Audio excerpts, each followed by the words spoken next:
నమస్తే, welcome to whistle.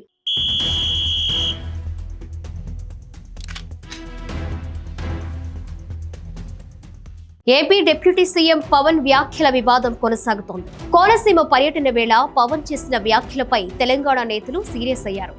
Pawan క్షమాపణ చెప్పాలని డిమాండ్ చేస్తున్నారు.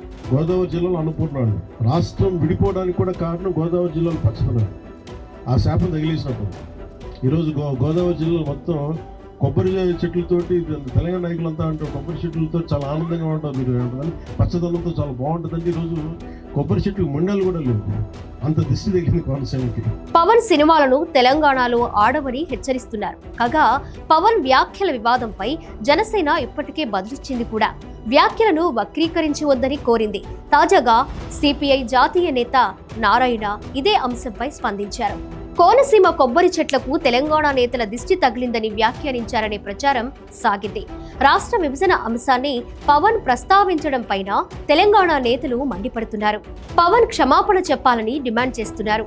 మంత్రులు, ఎమ్మెల్యేలు సైతం పవన్ లక్ష్యంగా సీరియస్ కామెంట్స్ చేస్తున్నారు.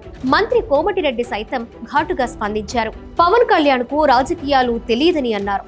తెలంగాణ ప్రజలకు బేషరతుగా క్షమాపణలు చెప్పాలంటూ డిమాండ్ చేశారు. పవన్ క్షమాపణ చెప్పకపోతే తెలంగాణలో ఆయన సినిమాలు ఆడవని కోమటిరెడ్డి హెచ్చరించారు. ఈ వివాదంపై స్పందించిన జనసేన పవన్ వ్యాఖ్యలపైన వివరణ ఇచ్చింది. రాజోలు నియోజకవర్గంలో ఉప ముఖ్యమంత్రి పవన్ కళ్యాణ్ మాటలను వక్రీకరిస్తున్నారని అన్నారు. ఇరు రాష్ట్రాల మధ్య ప్రస్తుతం మంచి వాతావరణం ఉన్న క్రమంలో ఆ మాటలు వక్రీకరించవద్దని జనసేన పార్టీ వివరణ ఇచ్చింది. ఇదే సమయంలో సిపిఐ నేత నారాయణ సంచలన డిమాండ్ చేశారు. డిప్యూటీ సీఎం పవన్ ను కేబినెట్ నుంచి తప్పించాలని అన్నారు.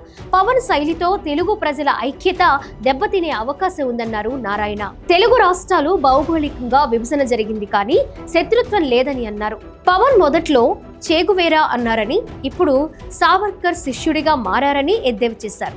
సనాతన ధర్మం పేరుతో తిరుగుతున్నారన్న నారాయణ దిష్టి పేరుతో మాట్లాడుతున్నారని పవన్ పైన కీలక వ్యాఖ్యలు చేశారు. పవన్ సనాతన ధర్మం పేరుతో తిరగొచ్చని, అయితే డిప్యూటీ సీఎంగా ఉంటూ కుదరదని నారాయణ వ్యాఖ్యానించారు.